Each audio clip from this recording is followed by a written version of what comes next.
in my second term, and that is where I won also in my third term. 3 terms. After that, Yes. Yeah. 3 terms congressman, then I was appointed as Commissioner of Immigration from 2007 to 2010. The last 3 years of the Arroyo administration. What happened then afterwards, 2010 to 2021, 2022? I opened the law office and practiced my profession as a lawyer. Okay. So, matagal na rin po kayong wala sa politika. And then, ngayon lang kayo workers better support from the government.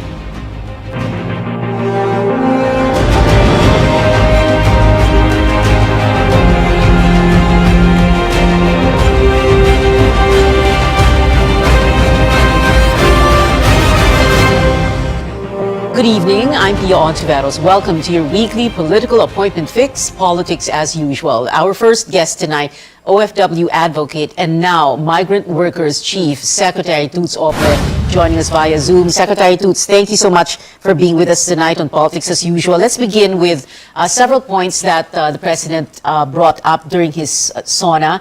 I wanted to ask you first because syempre hindi naman niya pwedeng i-detalye masyado, no? So this is going to be the job of the Department Secretary. So let's ask you first about these automating the verification of contracts and yung issuing secure overseas employment certifications, yung mga OECs. How is that going to work? Yes, we're engaged in talks with the DICT. I found out, Pia, upon my assumption, as Secretary of Migrant Workers, that there were a lot of redundant steps, and there's a need to automate so that our OFWs won't need to line up in the different polo offices abroad and also here at the POEA as much as we can. If we can, if they can submit their requirements via e-submission, and then for their OEC, if it's something that can be stored in their phones, it can be paperless, and there will be a corresponding technology on the part of the Bureau of Immigration, so they can just check the digital version of the OEC. That's where we are headed, Pia. Okay, in other words, wag na natin silang pahirapan dahil hirap na hirap sila para magtrabaho sa abroad, pahirapan pa natin sila bago pa sila umalis. At the same time, very interesting what you brought up, Secretary Toots, no? Yung redundancy, and this is not just for OFWs. It's something that you see all across government, right? Ang daming the same documents na hinihingi ng iba't ibang mga ahensya. True, and I found that out in, for example, at the POLO offices, or the POLO stands for Philippine Overseas Labor Office, check, and then after the counter checking of the work that has already been done on site by the labor attaché, then it will be signed by, I think, 4 offices. No, so we see really no logic in that. You either trust your labor attaché or you don't. Right. So by looking at that process flow, we immediately saw some steps that can be eliminated. Okay.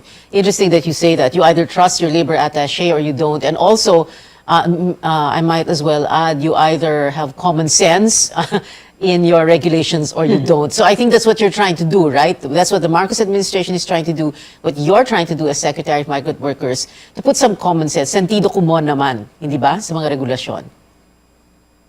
Yes, because you're going to move the worker anyway from point A to point B.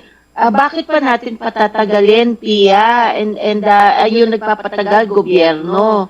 Period, yung length of time for a foreign employer to even get accredited. Iba pa yung mismong hiring process. So it really, it's too long, and we're losing labor markets because of that. Okay. Another point the President brought up during his SONA was the issue about simplifying the handbook. Ang sabi nga niya, 240 sections, gagawing pamphlet na lamang na hindi hihigit sa 100 pahina. 240 sections, so down to how many sections and how many pages is it, and down to how many pages will it be then? What the President was referring to was the very convoluted and voluminous rules and regulations of the POEA. Recruitment agency, the manning agency, and the worker must be made familiar with. Ang problema doon, Pia, is that if you don't have a lawyer with you, mahirap i-navigate yung rules.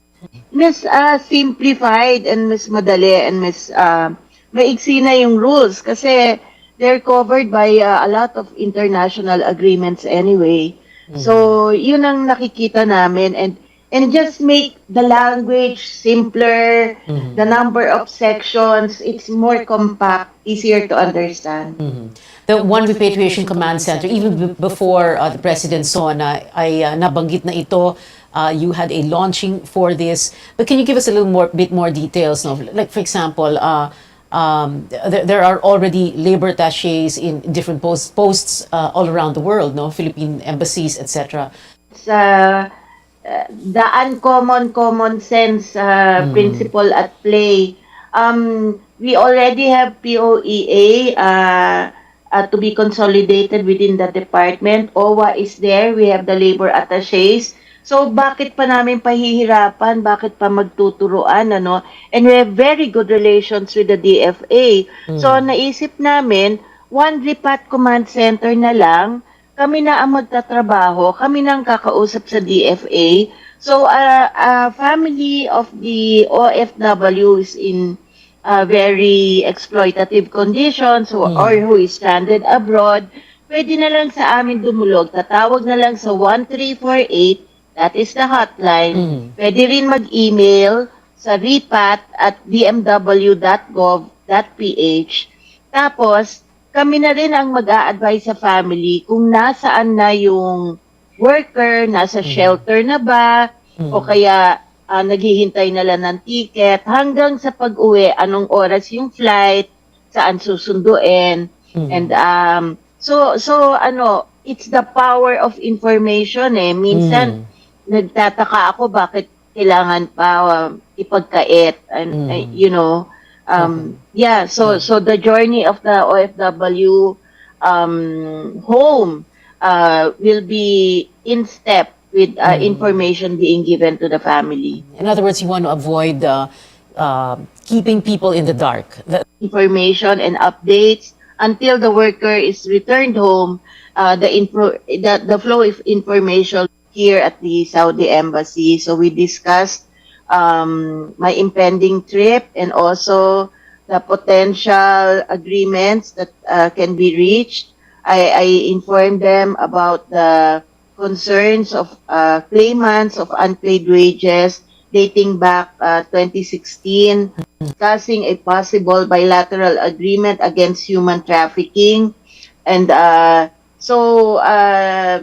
there will be initial talks here in Manila between, of course, the Saudi ambassador, the labor attaché, and the DMW team. And then I'll be sending an advance party to Saudi Arabia to jumpstart the talks. Well, good luck for that trip, Secretary Toots Ople of the Migrant Workers Department. Thank you very much for being with us tonight, ma'am. We'll be back after a quick break. Stay tuned.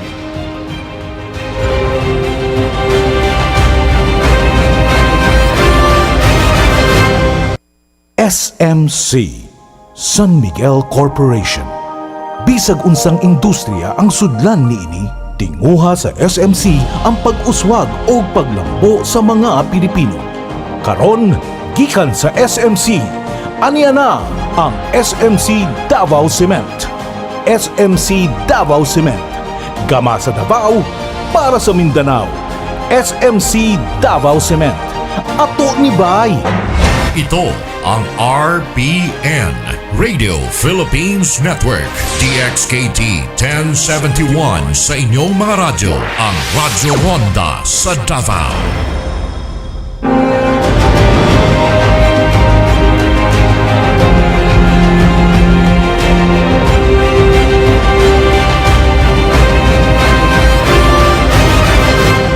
Welcome back. This is Politics as Usual. My next guest, Senate Minority Leader Coco Pimentel, who's joining us also via Zoom. Senator Coco, thank you. We better ask them why, because actually this is an unusual block, the independent block. Although those who are familiar with Senate history tell me that this is not the first time that somebody, a senator, declared himself to be an independent.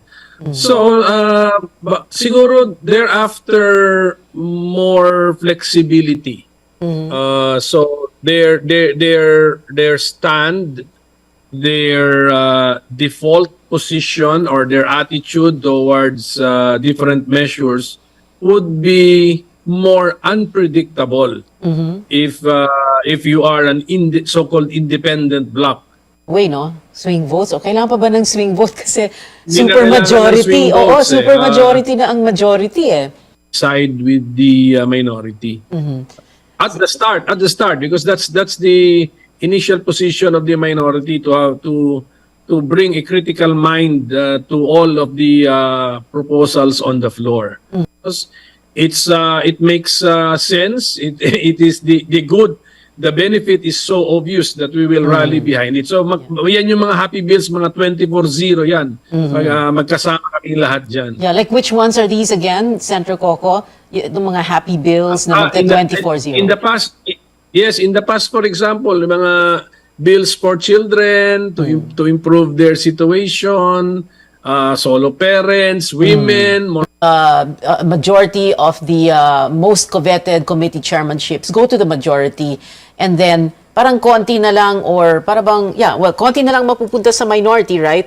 So can you tell us about that setup, and then describe to us, so what's going to happen, for example, for the Commission on Appointments? interesting committees. Okay na yun, that's accepted fact. So Yes. I will not get any committee chairmanship because I am minority leader. I am automatically member of all the committees. Senator Risa, my other fellow minority member, got the Committee on Women, Children, and Family Relations. So okay na yun because that is what she chaired during the last Congress. So no complaints na po dyan. So and then pagdating po sa CA, it's a matter of looking for your partner and then a pair. You will, of course, oppose because that is what you do as the minority. So can you give us an idea of the road ahead? Which pieces of legislation, for example, which issues are you in the minority, the opposition in the Senate, going to be very strong on? Ang usapan namin ni Senator Risa, tax measures on the majority of the people. Hindi ganon kasi that is an indirect tax. Legislation where you will need to reach across the aisle and you will need that extra push from members of the majority or the supermajority, again in this case. Not a burden to the people and addresses important issues faced or problems faced by the people. Tutulong po tayo dyan. Pero we are here to help this administration also succeed because we have only one country, my dear Filipinos, my countrymen. Sadya, oppose na tayo. Senate Minority Leader Coco Pimentel. Sir, thank you very much for joining us tonight. Straight ahead on Politics as Usual, House Minority Leader Marcelino Nonoy Libanan joining us live via Zoom also. Keep it here on CNN Philippines.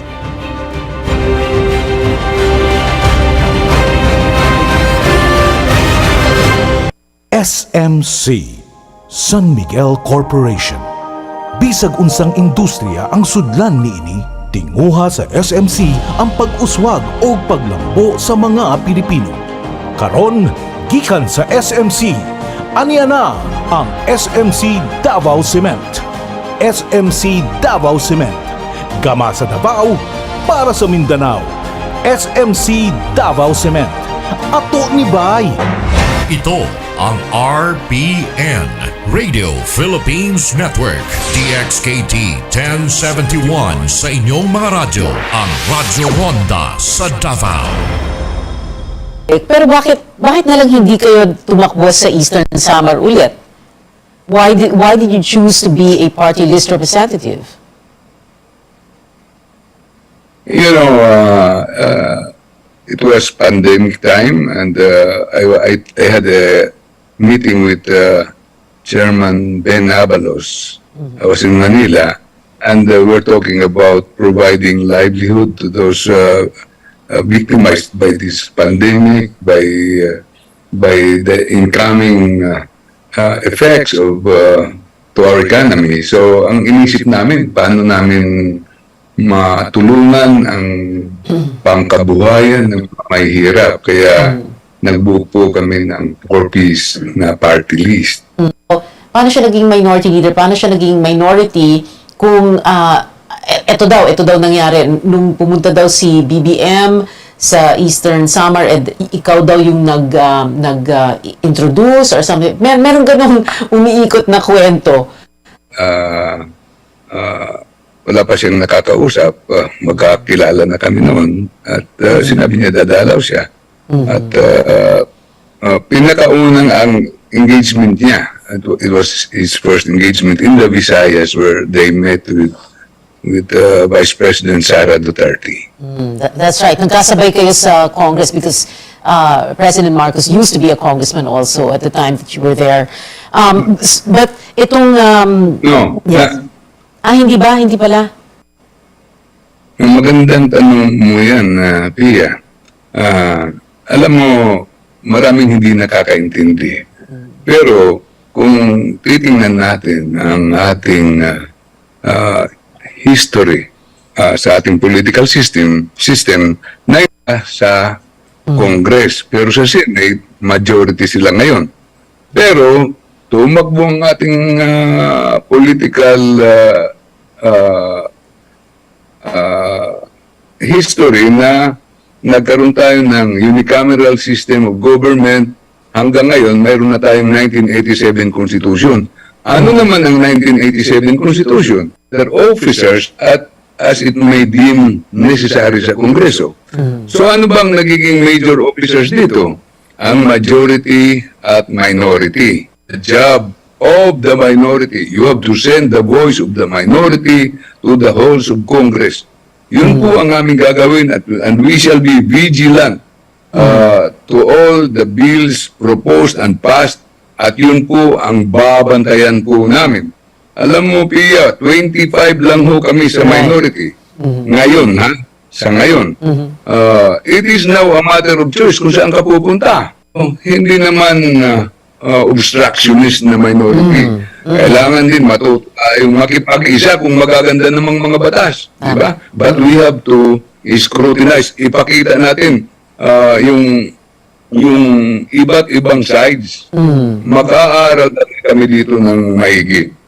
Anyway, tulad ng sinabi ni Senator Coco Pimentel kanina na Senate Minority Leader, medyo kulang nga po lang po yung oras natin ngayong gabi, Kong Nonoy, so sayang. Pero maraming salamat po. Thank you. Not just for guesting the show, but also for that political history 101 lesson. We'll have you again on the show, sir, I'm sure. Salamat po. Kong Nonoy Libanan, the Minority Leader of the House of Representatives. Thank you so much, sir. We've been told before, don't talk politics at the dinner table or the family reunion or in a Viber group or group chats and risk warfare, digital and otherwise. But we can talk about it here at this table on this show. Your weekly political appointment fix, politics as usual. I'm Pia Ontiveros. See you back here next Wednesday, 8 p.m.